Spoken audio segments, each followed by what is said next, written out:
Hi, Paul Seafood Boggy here, and welcome to The Way of Conscious Mindfulness, a show about mind, body, and spirit, mixture of science and spirituality, and with a Taoist flavour. Taoism means the way, the balance, and so each show is that person, that guest's way of balance. So each show is about them. So this week, it is the show, The Way of Alexandra P. Brown. So firstly, before we get there, the co-host is, of course, the wonderful, the ever so mighty Ethan, aka Q. Also, he's eating. And also we have the ever so interesting, the ever so questionable, the questioner, aka Chris. Hello. Finally, of course, hi, Chris. myself. But then, now it's time for our guest. Sorry, your name is Tremor. Alexandra. Welcome. And I'll start off with a very, very open question. What is your Tao? What is the way of Alexandra P. Brown? Wow, what a question. What is my way? Everything to me is about balance. Everything in this plane of existence on this earth is about balance. Yeah. So my way is to make sure that I enjoy my life. And I also take time out to meditate and grow my spiritual path, as well as my emotional body and my, I guess you could say, my mental attitude. Very cool. It's pretty cool. Want to go first? Chris, you got something? Yeah, sure. I saw you warming up, man. I saw me warming up. I've been reading a little bit about your background bio that you passed over to us, and part of it is about being a catalyst, motivator, and healer. And I was wondering, a catalyst for what? Change, transformation. Right. Transformation. I started off giving readings, intuitive readings. I've done that pretty much on and off my whole life. I first found a tarot deck when I was 6. So I kind of came from there. But what also happened was that I started to see things, okay, that, like little colors in the air. I'd have vivid dreams. I'd kind of figure out what was going to happen to somebody, especially people close. And so I had to find a way to deal with that, because in my family, that wasn't really encouraged. Everybody was supposed to kind of grow up and become normal or average, let's say. Let's put it that way. Normal. But whatever that is. But anyway, and I was trying to deal with being really, really sensitive. So I pick up a lot of stuff. And I think at some point I learned how to just switch it off, like literally switch it off. And then as I went on my spiritual path, I had to learn how to open it up again, which is kind of ironic, isn't it? Right, so you've actually come full circle. You became really sensitive, then you tried to blend in and be normal, and then you come all the way back around. Wow, okay. I had to, because every form of escape from being a sensitive or whatever, a spiritual person or somebody that sees or perceives in the way that I do, every time I tried to get away from it, it would kind of follow me. It's the easiest way to explain it without telling the whole story, because it's a long story. But yeah, so I always thought that I was too sensitive, that I picked up too much information. Yeah, because that was pretty much, I wanted to switch off. And it's just funny, because I work with people who want to wake up now, and they want to be more sensitive and more intuitive and have more fun and be more creative and be more in touch with their essence, their spirit. And yeah, so I know all about that. I know all about the pitfalls. I know kind of like what works and what doesn't, at least for me. Yeah. So I kind of help a lot of people with that. Okay, so I think that's the key. I think to survive, if survival is the right word, but if you're gifted or empathic or whatever you want to, or spiritual, whatever you want to call it. I like empathic. Let's go for empathic. Empathic. You have a winner. Yeah. Yeah. No, we'll stick with, because I've got my old friend Terry in my head saying, muted, you're a mutant. So that's what he used to call me, but in a fun way. But yeah, empathic. But if you wake up and you're sensitive to these things, and you're picking things, and it lots of stories, my own life, and then even see my daughter now, but seeing from empathic people, psychic people, and you hear like you feel is totally normal, and you think it's everybody else. As you're growing up and you're suddenly realizing people are not feeling the same, and it is almost actually like my friend Terry used to joke about the whole mutant thing, but it is like the X-Men, this thing of you are different, and everybody in a way almost is a strong word, but they frown upon you being different. You're meant to follow a certain thing, a certain box. I don't know, because I think actually people are intrigued. So, I mean, I've given readings in Idaho airport, right, to the staff. I'm serious. People love this stuff. So I don't know if they really frown upon it at all, or if that is a collective conscious reality. Do you think the truth? Because the truth is, wait. The truth is, you're going to experience as you go through life what you believe. So if I believed everyone frowned on me, for sure I would have done something else. Yeah? Totally. You see what I mean? Yeah.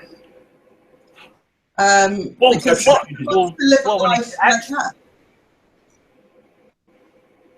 Indeed. I think I'm breaking up. Yeah, I'm breaking up.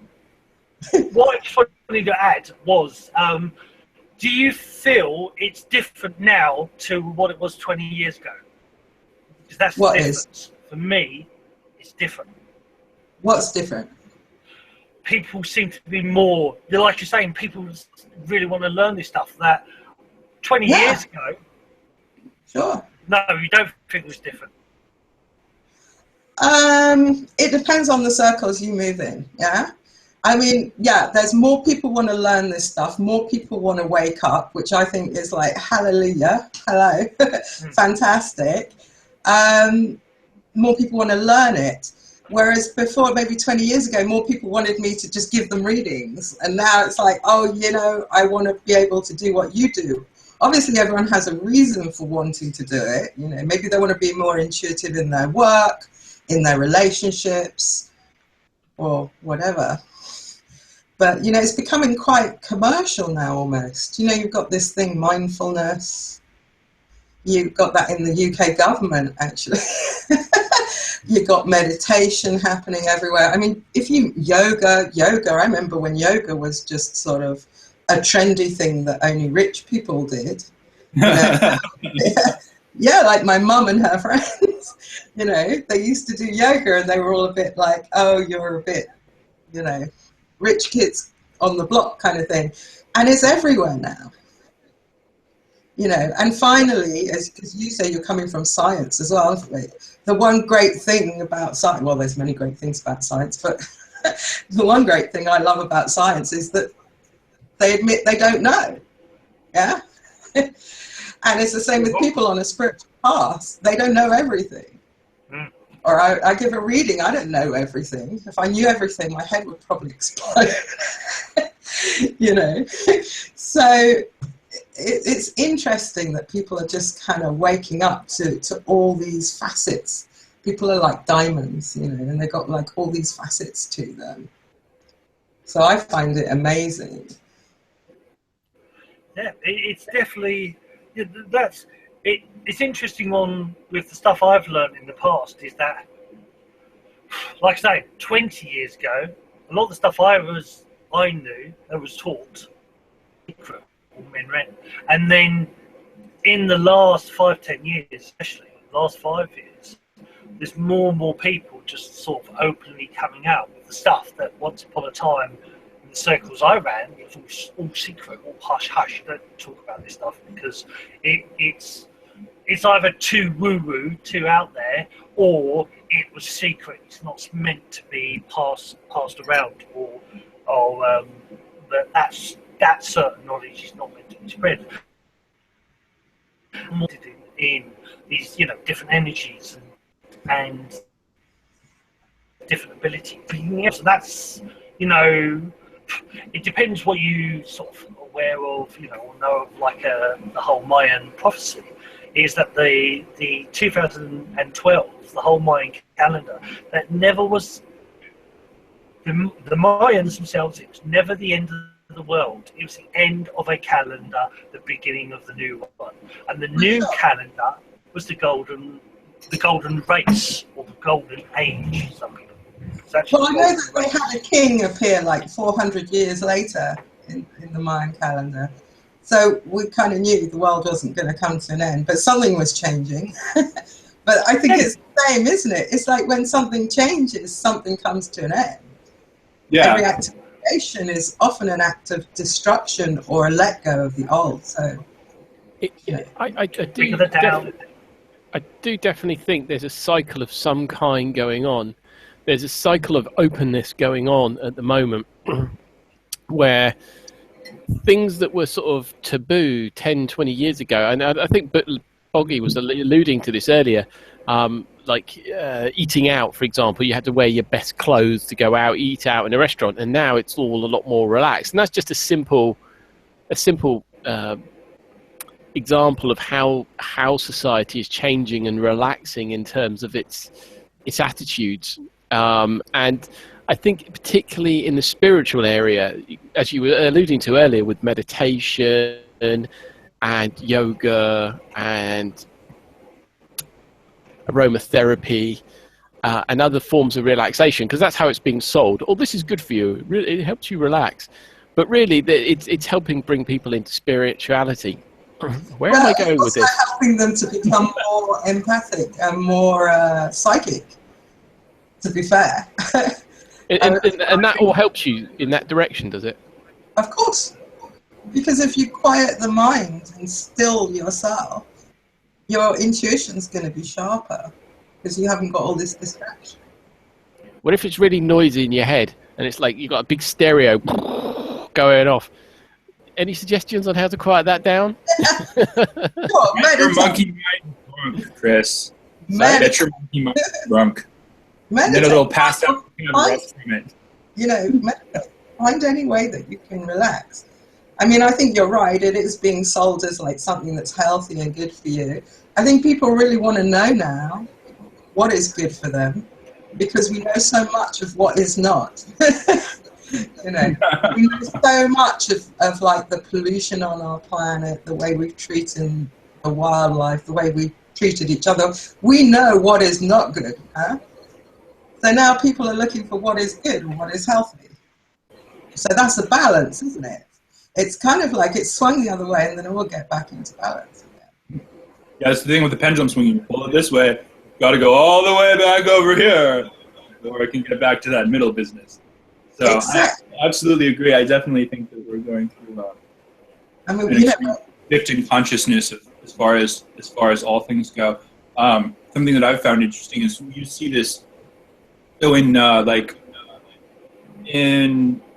ancient tribes and cultures, everybody had one job, right? So like the person who was the hunter hunted for the entire tribe. So the person who, say, made clothes didn't have to worry about going and hunting. Now we have to do all of these things for ourselves. We are no longer part of a clan or a tribe. Now that we're all part of the world, we have to know all this information for ourselves. So as people are learning to be in their own sovereignty more, I feel we see people taking more responsibility for themselves. And to me, taking more responsibility for yourself is a form of spiritualism. And then to me, that's manifest as like people wanting to be more health conscious, people wanting to try meditation and to try all of these things. Because as one half of the culture gets further and further away, you know, and if it's down to if you're depressed, take a pill.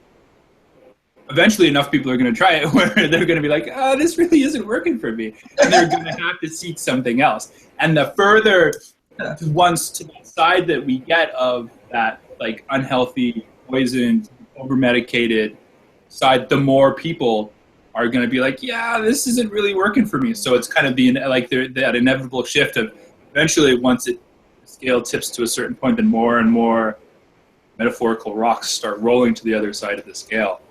And so I really think that that's what we're seeing a lot of at this point is people who are coming to terms with that.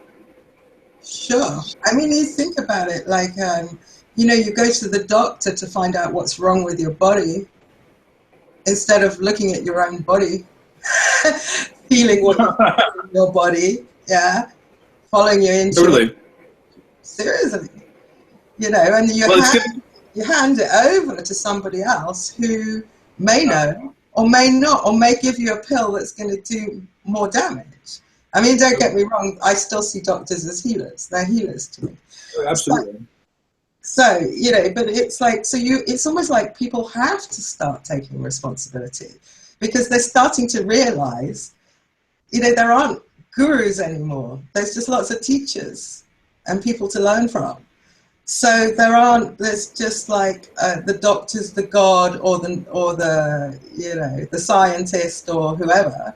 It's like everybody's becoming, you know, becoming more awake. And I'm going to say everybody because everybody's at their own pace, you know, so you can't really measure it, can you? Yeah. I'm a big fan of that saying we're all, the line of souls is infinite, so why would you look down on someone who's standing in the place you were standing in line, and why would you admire someone so much when they're standing in a place where you will be standing in a future life? You know, we're all just in that giant line. So because it's fun, isn't it? It's fun to admire people. It's motivating. You know. I think to a certain extent, there's like, I forgot the exact terminology. It's a wordplay, but basically what it boils down to is there's two kinds of like. There's admiring people, like, hey, that person has a skill that I'm interested in learning, or that person has acquired something in their life that I'm interested in. And then there's like, it's like the difference between seeing a couple and being like, I would like to have a relationship where I'm experiencing love like that couple is. And then there's jealousy, which is like, I want to be with that person because if I'm with that person, then I can have what that person has. So instead of, it's like the desire for more of like an archetypical situation or an archetypical force than like a specific personification of it. That makes sense? Yeah, exactly. Yeah, because everything, it's the energy of something. It's not the person, it's their energy. It's not the thing, it's the energy behind it. And people are becoming, I feel, more sensitive to the energy behind stuff, you know, and behind people. I mean, look at English politics. I don't know why I even said that, but hey, let's keep it short. We kind of looked at it and it was like, hang on a minute, we don't trust you, we don't like your energy, we don't believe anything you say, perhaps we ought to do something different, you know. I think you had the same in America recently. Well, I think, I mean, from my perspective, I think the problem with the recent times is that people don't feel free to express themselves verbally in the open environment, and so they can't say what they're truly thinking, and so the only place they can say it is at the ballot box. That's where that's where it sort of comes out. But I want to sort of come off that topic and then sort of come back on to some other bits here. Now, you were talking about tarot cards earlier, and I don't know anything about tarot cards, so if you could explain like the basics of how that works and how you might give someone a reading from it, that'd be really helpful. Well, I don't use them all the time because I do readings that are just intuitive. But tarot cards are basically a game. Really, they were a game, and then they were turned into a kind of divination form. So there are 78 cards. There are different suits. So you have like wands, which is career. You have swords, which is mental, stuff like that. I want to go through the whole thing because, you know. But tarot cards are like a tool. So you don't actually need them to give a reading. Yeah? You see what I mean? You don't need them to give yeah. But I was sort of interested in tarot cards themselves because you can do readings with runes, not at all. You can do it intuitive, like you said. But I was just interested in tarot cards in general because I haven't seen or experienced the tarot cards in person, if you like. There are so many different types. So my advice to anyone, if they're looking for tarot cards, is get the fun ones. Don't get the gruesome ones that are going to freak you out. You know? Get the ones that are made a bit more with, let's just say, joy or light, you know, work with them. But they eat their pictures, so they tell you a story. Yeah? And then when you put them together, you get like a piece of the giant puzzle, really, of this person's kind of life. So you can do really simple spreads. You can do yes, no. You know, if you want to ask your spirit a question. I mean, you could, yeah, like I said, you could just as easily ask yourself. But because they're pictured, they're good for visuals, and people process visuals a lot faster than anything else. Apparently, the brain processes it a lot faster. So it really helps some people open up like their intuition. But like I said, just go and get the nice ones. Don't get the spooky ones, because then, you know, you're going to get people going, "Ooh, I pulled this card and it looks really dodgy." And I think it's going to happen, and but it's not like that. It looks just like me. No, it's not like that. It's like, you know, you have free agency. You have free will. So some things are destined, or what we call divine timing, yeah? And other things are just free will. And most things are free will. Because we happen to live in a world right now where we, in general, have so much abundance and so much luxury that we can exercise our free will a lot easier, you know, than say in the past when back to the one person was the hunter and that was their job, or the seventh son of the seventh whoever was the priest, or, you know, the shaman, and so now it's like people are defining themselves, who they are, what their role is, what they want to learn, what they want to excel at. But I do believe that everyone, unless they're just busy with survival, I do believe that everyone at some stage in their life are going to ask themselves, who am I? What am I capable of? What is life about? How is life fulfilled? How do I help the rest of this clan? You know, so before we have like little villages, and now we have like the internet and the whole world. So we don't just have just us and them. Yeah? It's like we're all us now.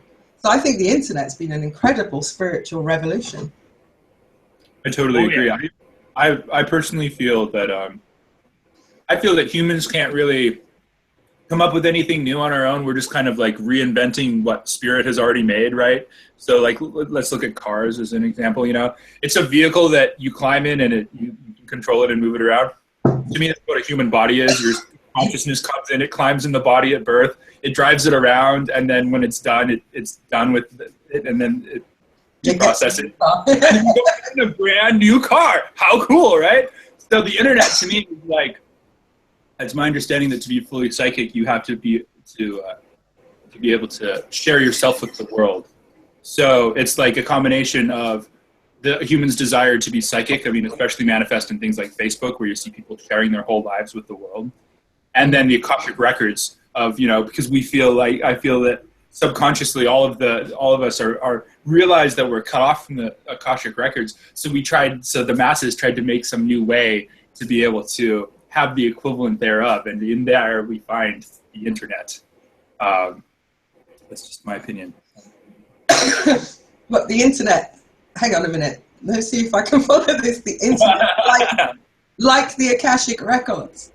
Yeah, the internet is like to me is humans' simplified attempts at accessing the Akashic records, because we can't access it on a whole as a mass society. So since we have that rift, since we have that disconnect, and that we have that desire to be able to connect with it, so I believe that it manifests through the unconscious in our desire to build an ultimate collective library of information, which is, to me, the internet. That global connected, Akashic record, psychically intertwined, like bring it back to a whole world consciousness instead of just little pockets of consciousness spread throughout the world that don't connect and don't talk and all that sort of stuff. Yeah. I mean, I find out information all the time from the internet, on social media, that is presented in a way that's far more interesting than, say, in a newspaper or on the news, you know? Totally. I completely agree. Chris, you look like you're thinking about something. I knew it. Reel it in. Oh, I think Boggy wants to say something. No, go ahead. Okay. So we were talking a little bit about, excuse me, let me just clear my throat.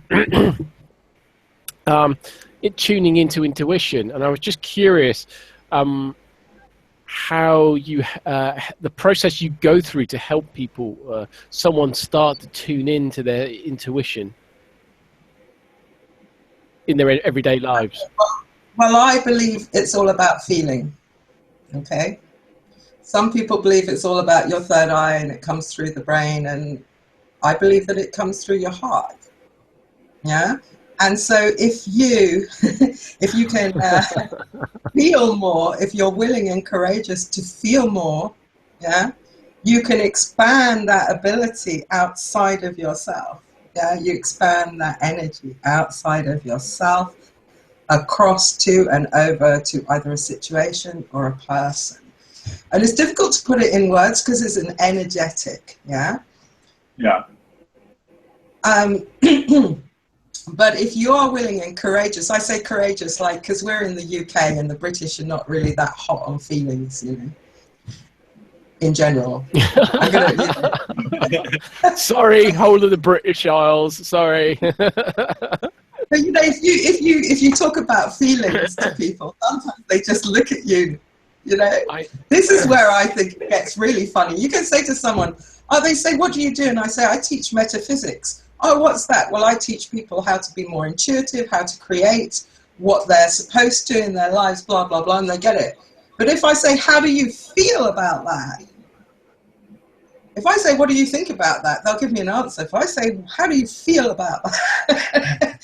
I'm just going to get a different answer. So in order to be intuitive and expansive outwards, you need to be that way inwards. Okay. Absolutely. So, and to feel, be able to feel, and for sure, you know, not all my feelings all day long are fabulous.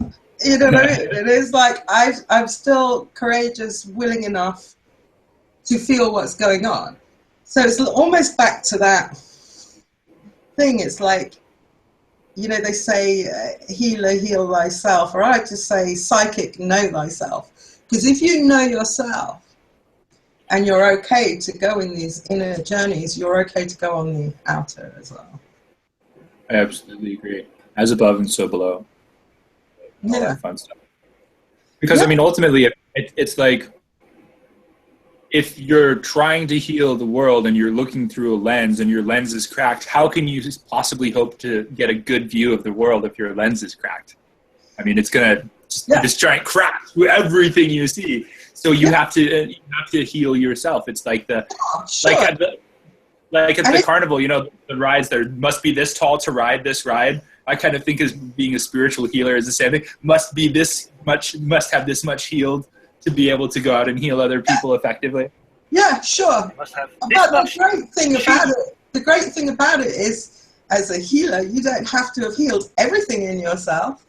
You know, you don't have to walk around and be like floating on water anymore, which is really cool because I haven't managed it yet. I still think it's possible, but I haven't managed it. So, you know, that's what's so great, is people get it. They get your humanity. They get that you've struggled in some of the areas that they're going through.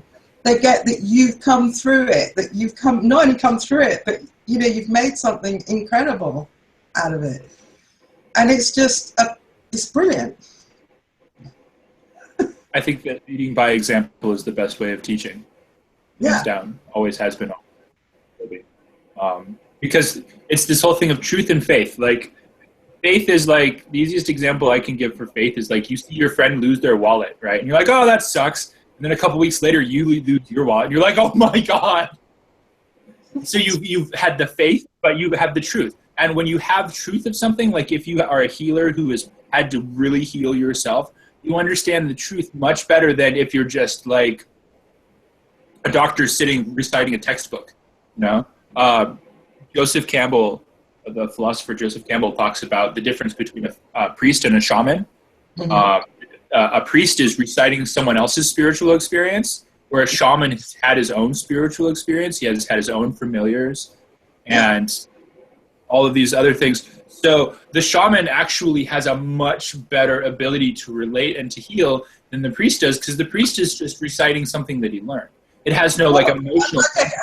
Okay. It's a good example, but then again, you're looking at a model of, let's say, priests and shamans of that time. Yeah. Now you've got priests out in the community, you know, doing good stuff, who don't just give a preaching or a teaching, but are actually bringing themselves and their experience into it. So I think that's the evolution. That is the evolution that's going on. It is that, you know, each, I don't know, it's like shamanism. A shaman means somebody who sees in the dark. So if you see in the dark, you know, then you're intuitive, yeah? I certainly hope so. Yeah, if you can see in the dark, you know, and everything with shamanism is about going into the earth, which is what I love about it. You can do that. You know, you can go into the earth. You can, but there is a shamanic belief. Why I'm even saying this? But there is this like belief, like the traditional shamans would take. So, for example, the healers, the medicine men and women, they would take on your illness inside themselves and then heal it. There's a better way to do it now. You know, it's like, I don't want to take on your illness, you know, or your emotional disorder, or not you specifically, but somebody. I don't want to take it on. Oh, you know me so well already, yeah. You know, I've got my own stuff to deal with. I'm not going to walk around carrying somebody else's. You know, there's a way to... China, they would... Go on. There's a way to... China. In China, they were called cloud whisperers. That they would sit on the corner of a village, and they would become one with the village, and they would feel, so if the village was suffering from drought or there's a great feud in the village, they would sit on the edges of the village, and they become one with the village until that disharmony, that char, they could feel resonate with inside themselves. And then they would, through meditation and mantra and qigong, they would work on that to clear it from themselves, which would then clear it from the village, which is where you get like Ho'oponopono, I love you, please forgive me, thank you. It's a clearing mantra, which is that everything is interconnected, everything is one. So disharmony on the outside is within you. So by clearing it within, you clear it without. That's where. Except now, that shaman who's sat outside the village might get a lot of other people from the village to sit and see it from the outside and send their healing, which will then be faster and more effective because it's times however many people they bring in. Yeah. So it's like sharing empowerment, really. Well, I think that human consciousness has reached the point where we can share more. I think that as consciousness expands, we're more open on a certain level because our resources aren't as taxed as they were. you know, when you have your tribe and this other tribe, and you're both kind of competing for the same resources, it's a lot harder to be open and compassionate to other people. But when all of your needs are met, you know, like most of the Western world, all of our needs are met. Even the poor, you know, I don't know how it is in the UK, but the poor in America are living better than like the well-off in some third world countries. You know, so it gives this ability to kind of transcend that that our need for survival to a certain extent, and that competition that comes from it with other people. That makes sense, you know, that like, oh, I need to be doing better than this person because otherwise I might not survive. So to me, it's kind of one of those things of, as we get more resources, as we become more self-sustained, I guess, to a certain extent, it allows consciousness to open up more, because it's not, you know, you're not having to work all this time just for your food. You're not having to work all this time just for your shelter. You know, those are much easier to obtain. So it allows for a lot more of like an opening to me of relationships. It does. But I think there's also like the awareness of that, because you can have somebody living in like what could be considered a palace, yeah, compared to somebody in the third world, and still they're going, oh, you know, I don't have enough, or it might run out, or stuff like this. But yeah, you're right. Once you get past survival, basic survival, your mind, your spirit, your heart is free to explore more. You know, more of your life, more of the meaning of life, or the meaning of your life, yeah, and how you're going to affect other people. So we can be more generous. Totally. You know, we can afford energetically to be more generous, because we're not out there like doing a Bear Grylls survival or something. You know? I mean, imagine doing that every single day. I mean, I guess that would bring you to spirituality as well. But hey, it's a tough call. Yeah, I like the lazy white person way better. Yeah, well, it's the kind of thing I'd like for, like, if I could just do it for like 2 days, not like weeks, when they're out there for like weeks and weeks. But yeah, I mean, we are evolving. We have to. I don't think we have a choice. I agree wholeheartedly. I think if we don't evolve, then Mother Nature's really good, from my observations of cleaning up things that aren't working for her. You know, like if an animal gets kind of sick, it's not quite working right anymore, she just cleans it up. That's Mother Nature's form of compassion, you know. Not going to suffer for 10 years while it's dying. It's just not working, so I'm just going to clean it up and it's going to be taken care of. So that's really interesting. I hadn't really thought of it in that way. Because we do the opposite, don't we? We prolong life, even if it's a really dreadful. Yeah, absolutely. Like keeping people alive with machines, and they're in so much pain that their body wants to shut down, but we're keeping them on medication so that way they're not feeling as much pain. Like, we're not supposed to suffer that much. We're not built to be able to survive that much suffering. It's our lack of acceptance of the change that keeps that suffering going. I mean, you know, like, that's why there's predators in nature, to save the sick and the old from the suffering that goes into being sick and old, you know. Well, this is such a dangerous subject. Oh yeah. This is like seriously dangerous. So that, to me, like, it doesn't make sense to us, because at least it doesn't make sense to a lot of people in my experience, because we have this attachment to life. We have this attachment to a prolonged existence. And from what I've studied, you look at the old cultures that believed in reincarnation, that just saw this as part of the cycle, where death wasn't a bad thing. Death was just the change to the cycle. You don't see that consciousness. You don't see that desire to prolong life. Like, you know, the Aztecs, they had a game that was all like basketball, and at the end, whoever the captain of the winning team was sacrificed at the end. But their relationship to it, and like when I was growing up, I remember hearing these things. Why bother? My mind of how horrible that is. Like, oh my God, how horrible! But then after doing some reading on the subject and having some different points presented to me about it, like, I cannot fathom the mindset that they grew up in.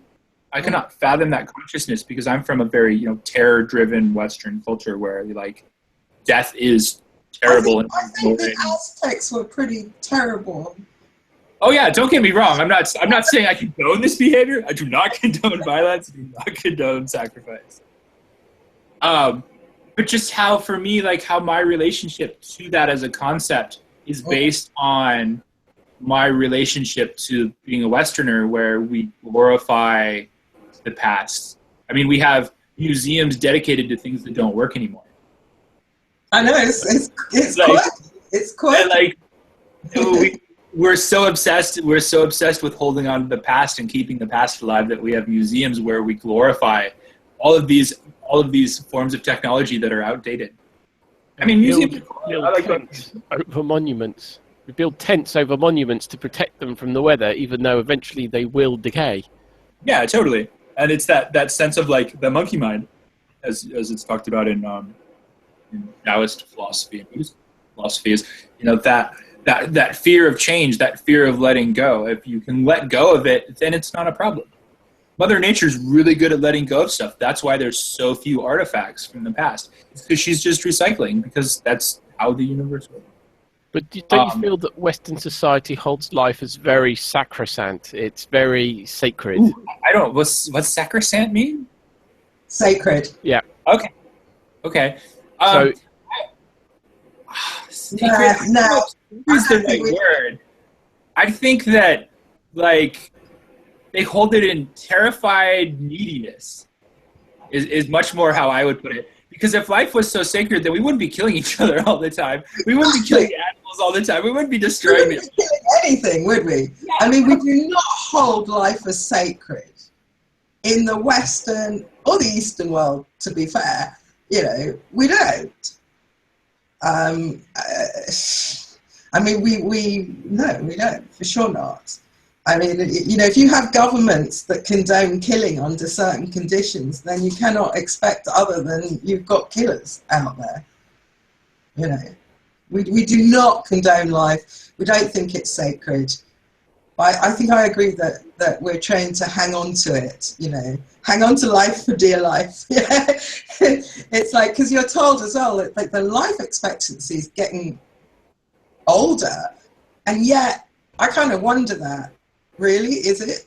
But we're hitting, what are we, 8 billion people on this planet? I try not to keep track. Every time I find out, I get more depressed. Yeah, something like that. So, yeah, it was 6 last time I looked, but yeah. I think we're creeping up. It's 6. I think 6.7. I think it is, but it's getting there. It's getting there. Okay, so let's say it's 7. Let's go in the round up. Yeah. Let's round up. That's more people. That's more people than has ever lived at one time, as far as we know, on this planet, right? And used its resources. And some part of me thinks, why are we all here now? These souls must have been queuing up to get a body and get in here now. Because something extraordinary is going on. Because how come we're all here? The point. There is a thing going to happen. Hence why there's so many of us. That's what? Boggy, repeat. He said there's a reason why there's so many of us here now. Something's going to happen. That's why there's so many of us here now. Yeah, well, it's like everybody, every soul wanted to get here, be here in this lifetime, in this time. And that's where I think, wow, this is really interesting. Because it's not necessarily true that in the future of our history that there'll be so many people on this planet at any given time. So I just think we're living in extraordinary times. I just think they're incredible. Okay. I absolutely agree. We're seeing a really interesting synergy. At least I have been. The generations and how generations of consciousness have been affected by technology. I'm 30, so growing up, video games were not as prevalent as they were for today's youth. Cell phones were still this big, and and it wasn't like everybody had one. So now you see like all of these kids growing up, like even people in their early 20s, they're having a completely different life experience than anyone has had on Earth before, because of how technology is affecting their consciousness and because how those things manifest. So I've been noticing, and I find it very interesting and highly noteworthy about like the different stages in consciousness, because there's always the old generation doesn't want it to change, the new generation wants it to change. The old generation says the old days were always better because that was what they're familiar with, because they're not willing to accept the change of what the world is becoming.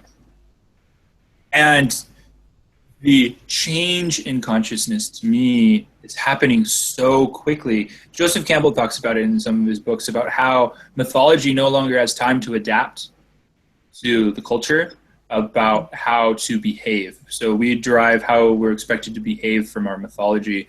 That's why, for example, the Romans and Greeks, their gods had some unfavorable characteristics, shall we say, because if your gods do it, then that means you get to do it too. So we don't have mythology anymore to teach us things. We don't have mythology. There's no mythology to teach us good cell phone etiquette. Like, don't be in the middle of a conversation and pull your phone and be like, yeah. Like, there's no mythology. There's no story to tell us about the god who had a cell phone and was being a dick and not paying attention and got slapped upside the head by a car or something, because we're changing too fast. There's not enough time for us to assimilate the information and then actually do something with it, because by the time we've assimilated the information, the technology has changed. Yeah. By the time you get used to doing something one way, there's this other new thing, like Google Hangouts, for example. Like it used to be that you would call people and you could get a group call, and that was cool, on the phone, and you couldn't see each other's face. But now there's video calling, and everybody has access to video calling. So there's like new social standards, aren't they? Yeah, totally. Everywhere. So there's like social standards that are coming up, but nobody's addressing it. Nobody is sure how to behave that way, because there isn't any elders there to be like, this is what you do in this situation, this is what you don't do, because all this technology is new and it keeps changing so fast that like it's to me, it's shifting consciousness so quickly that it makes it even harder to keep up. I mean, because keeping up with the times can be difficult. But 500 years ago, 50 years wasn't much change in technology. 500 years ago, 50 years was nothing. But look at how far TVs have come in the last 50 years, or cars, or we were just saying that. We're just saying, like, my granny, she got a TV like this size, and we were like, my God, that's gigantic. She must be. Yeah. And now there's like Black Friday, and they're as big as your wall. And you're like, yeah, so it's that perspective. So like to me, we're seeing, like, at least I'm seeing this massive shift in perspective of like from one generation to another generation. The space between them is huge as far as their consciousness goes, of like 14-year-olds now that are growing up with the internet and cell phones and all that sort of stuff, compared to the people who are in their early 20s. Like they're having less and less to relate to each other. So like the gaps are becoming bigger and bigger between them. So in a way, there's more separation. It's something else that I've seen a lot of. Yeah, sure. It's just like that wave you were talking about earlier. You just go like, or the pendulum. It swings completely out of balance until, a solution is found and it comes back to rest, or, But I mean, I just think it's funny when you go out and there's like 13-year-olds not talking to each other, but taking selfies, in a group. And it's like, but they're not actually talking to each other because they've got to go and send the selfie to impress another group, I was in Singapore, and we went to the aquarium there, and there were groups of people going around, and they were so busy taking pictures with their iPhones and their pads, they didn't have time to actually experience the aquarium itself. It was almost like a timer. Ding! Right, on to the next one. It was crazy. There's a really great Terry Pratchett quote about that, about a guy who's he's the first tourist of Discworld, and they're talking about him, and it's something like, he's the kind of guy that would see a flower, then he would go buy a book on the flower. Then while he's reading the book on the flower, he would step on the flower because he's reading the book. Yeah. Yeah, but it's a little like that. And, Totally. you know, and it's kind of just bizarre. And now, you know, you can use your cell on airplanes and, you know, whatnot. And I'm thinking, if I'm on a long-haul flight and I'm going out to the States, I do not want to sit around 200 people with their cell phones on in a space the size of the tube of a toothpaste packet. You know? But it's like, we haven't educated ourselves yet. We haven't. It's almost like people are getting like hooked on the technology, like it's the new drug. It is the new drug. It's instant gratification at its finest. You can instantly talk to anyone you want. You can instantly look up information that you want. You can instantly gain, you know, you can shop instantly. Like, it's all that instant gratification of like, oh, and it's all becoming simpler, and it's all making our lives simpler, but it's making it more complicated. Like, I just got a new phone recently, and like, it has this thing where it suggests words that I'm typing, so I don't have to type out the whole word anymore. Which for me is good because I'm dyslexic and autistic, so I can, you know, all my friends have appreciated it very much because they're not trying to read something that looks like it was spelled by a drunk 5-year-old. But and I've noticed in myself that it's making me less apt to remember how to spell words. There you go then. When I don't have my phone. So it's like, while it's all becoming easier, at the same time, it's going to make it a lot harder. Yeah, but that's the same for non-dyslexics, trust me. I mean, when I got good at typing, yeah, because I give some readings sometimes online or give sessions online, and I got like really fast at typing. And then my handwriting, I couldn't read my own handwriting. Yeah. After like a few years of just type, I couldn't actually read my own friggin' handwriting. And it used to be perfect. And there were certain words that I just got lazy about and forgotten to spell because I could always spell check. Yeah, totally. Like, where is that line of like comfort and security and making life easier for ourselves, and where is that line of like taking it too far and making it too easy for ourselves, and then we just get lazy and yeah, but this is all about balance again. It's bringing. Yeah. I think social media is kind of prevalent at the moment because it's still relatively new as a technology, but at some point it will all calm down again and become less prevalent. And maybe something new will come along and replace it. Maybe it won't, but they keep expanding it, don't they? So now they've got like Facebook Live. So like wherever you go, if you're driving somewhere or walking somewhere, you can be live on Facebook as you're doing it, you know. And I'm looking at all this stuff thinking, well, why? You know, I mean, I get it, what we're doing, I get it. But then I'm thinking, if everybody like went live on Facebook, who'd be watching them anyway? Well, I think there's a difference, isn't there, between having something to say and saying everything that's on your mind. Because that's so profound. That's such a good quote. I think that should be your quote. Good job, Chris. That's the questioner. That's why he's called the questioner. Yes. But this is what Twitter's all about. If you look at Twitter, you only got, what, 140 characters. So you can only say very small things anyway. So it's either going to be something as profound as what Chris just said, or it's going to be, I've just bought a cucumber.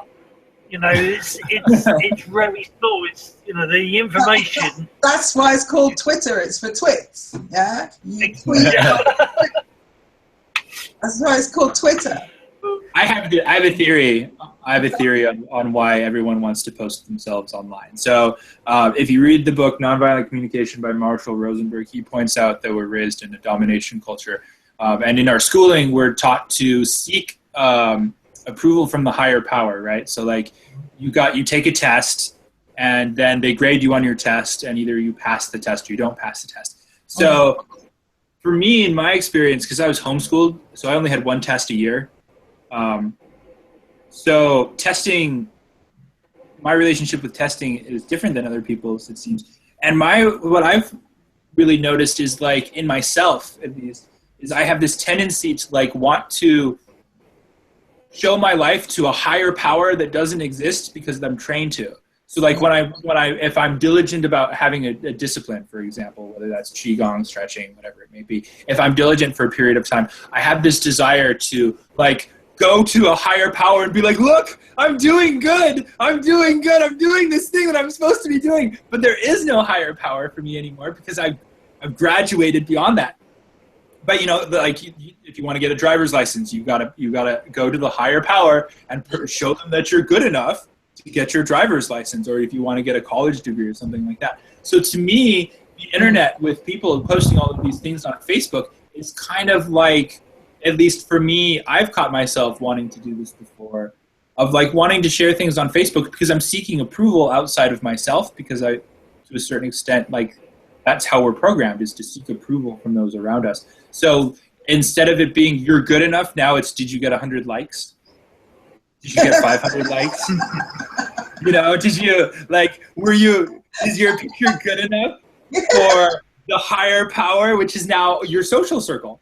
Which, I mean, and, like, yeah, we all need acceptance from our social circle, because otherwise we're not going to be able to make it very far. Seriously, who is this social circle? Because I've got people friending me on Facebook I've never met. I don't know who they are, you know. The lines of social boundaries are getting all, that's another thing. Okay, you can be my friend, but I really don't know if you really are my friend, you know. When you scroll through your friends list and you're like, who's that person? You go find the friends that you have mutual friends and try to remember the experience that brought the two of you together, and even then you're like, no, this isn't, I don't know who this person is. Yeah, so you know, Facebook's really interesting.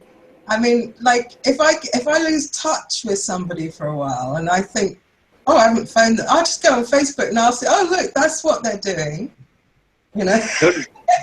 And then I'll get in touch, but I already have the information, you know. Yeah. But it depends, doesn't it? Because some people just share the weird stuff on Facebook, you know.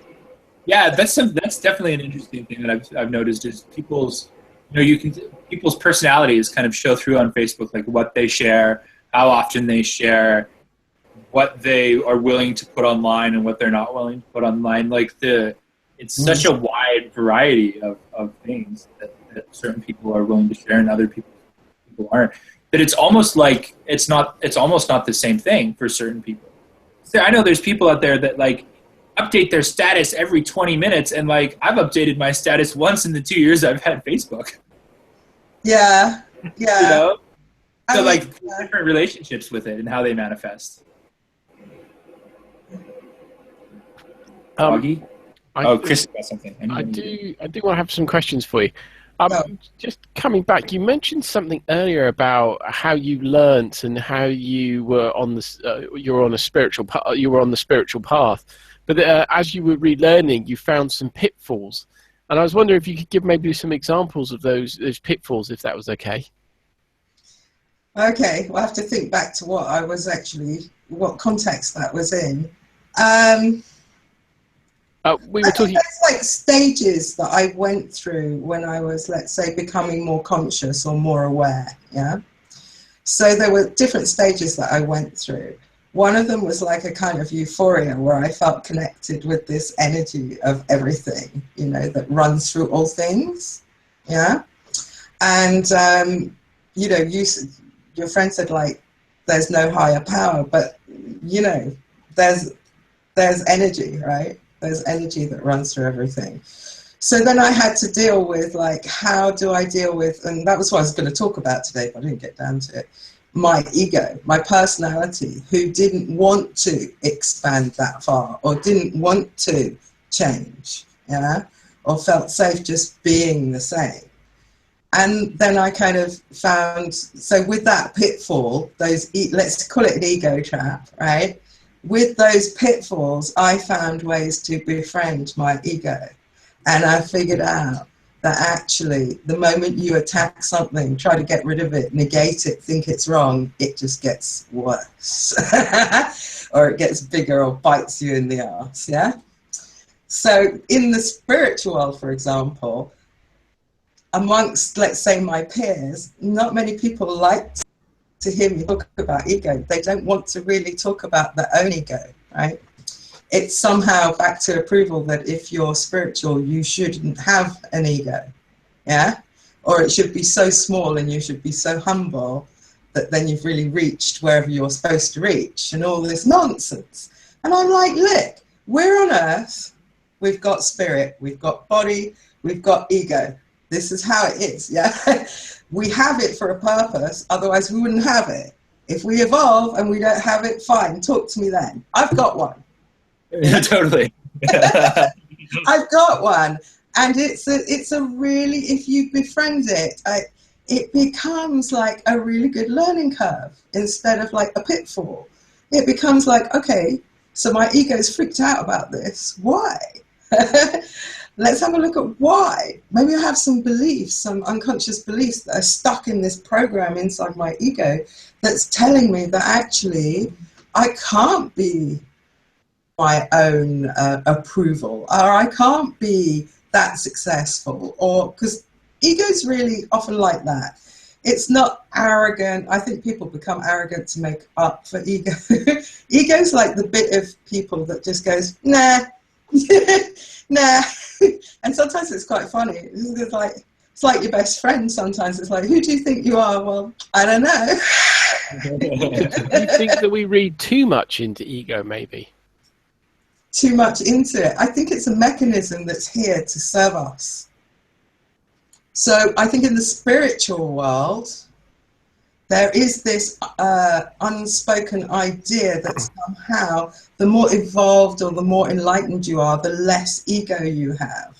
Yes, I run into that all the time, and I usually throw soft things at the people. Yeah, but how do you measure it?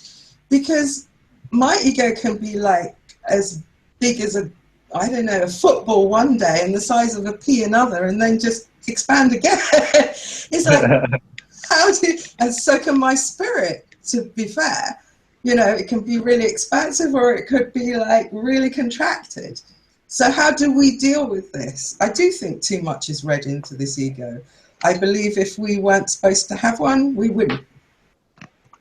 I absolutely agree. It's like I know a bunch of people who are they're all preach celibacy and all of these things. Like, I don't believe in celibacy. I believe in celibacy. Like, if you feel the need to take a break from being in relationships, cool, go for it. But like, you're only going to be here once. You're only going to get to live in this body once. Why would you want to put off one of the best things about being human? Well, you see, there you go. I mean, what if you're just going to reincarnate in another body and you can do it all again later? Yeah. Yeah, but you won't get this experience again, will you? This time is unique. I don't know about that. Okay, so here's something for you guys. This sounds fun. Well, there is something for you guys, because I had a really strong experience when I was doing an instructor training, yeah? And it was so strong, and I was sitting there and I said to the teacher, Vianna, I just said to her, I know what you're going to say. It's like, I knew she was going to say what she was going to say. I'd never been there before. I wasn't being psychic. But I knew I'd been there before. I knew we'd come back again to do this again because we mucked it up last time. And I knew it. You know when you know? There is no like logical explanation. It's not a deja vu. It's not. And I've had a few experiences of that. So maybe, okay, we are never going to be in this time again. Nah, we probably will be. We're never going to be in this body again. Don't know. I know, I've distracted you all from sex, haven't I? But it's like, but it's like we don't know. The Taoist point of view of that, there is this thing of that there are spiritual realms upwards, so the spiritual levels that go up, but there are also ones that go across. So the ones that go across are technically dimensions, other possible possibilities, which in quantum physics they talk about the multiverse theory. So the multiverse theory is this theory of that if you've ever seen the film Sliding Doors, if you go another route, whole different scenario, a whole different philosophy. So there is this Taoist point of view that you can fold space and you can, in essence, retry it again. Let's say a bit like other Sliding Doors. But what if the Mayan calendar did stop in 2012 one time? Well, at this time it did. A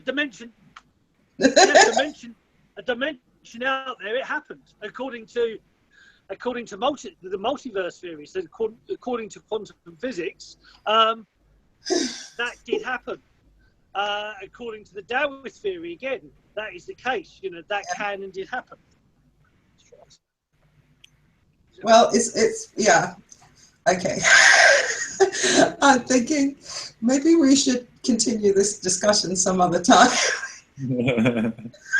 Because my mind has just gone into like, well, okay. So there's another thing about ego and intuition, okay? So we don't know. They got a little shelf somewhere where I put stuff and I just go, don't know. I might figure it out next time, this life or later on, or come back again. Don't know, And that's really funny when you're giving someone a reading and they're like, well, what time's he going to call? And who's my soulmate? What does he look like or she look like? And how will I recognize them? And what will they be wearing? And can you give me their initial? And I'm like, don't know. I can tell you when. I can tell you the type. I can tell you their energy. But don't know the initial. Don't know. Do people find that hard to understand? I think I've got some really, really good people. I've attracted some really, they find it hard to understand, but they're okay with it. I think they'd rather be told the truth than some baloney, Yeah, I think that. Am I echoing for anybody else? Yeah. Somebody's echoing, yeah. Boggy, are you echoing? Not me. So I completely forgot what I was going to say. I got distracted by myself. Ego. Ain't that like? My future self is being distracted by my past self, but now I'm all confused. What was I going to say? Okay, guys, look, I think I'm going to wrap it up now. It's been fascinating. You've all been incredible. I actually want to watch this again to really listen to what you're asking me, because parts of it, my mind was like, huh? What's he saying? You will come out with incredible stuff. So it's been a pleasure. Really, really been a pleasure. Absolutely. Well, we would future if you're interested next year. So there's a couple of guests that I definitely want to again and try and have on the show again next year. So if you're interested next year, we would love to have you on. And also, very much, I'd love to have a reading from you. So I would definitely get in contact about having a reading too. Sure. Yeah, I would love to come back. I'll Facebook you. I'm going to Facebook you. After all that, I'm going to Facebook you. Yep. Okay, guys, wonderful to talk with you. And it was great to chat with you too. Okay. Talk to you soon. Thank you. Bye now. You're welcome. Bye. Bye. Bye. Bye.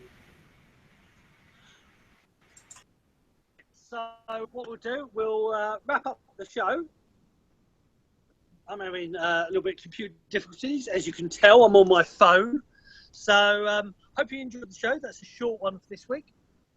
And next week we have, can I remember? Tim Wilde. Tim Wilde is on next week. So we will see you then. Take care. Bye for now. Love, Chi and Shen. Bye. See you, Boggy, and the guys. Bye. Bye.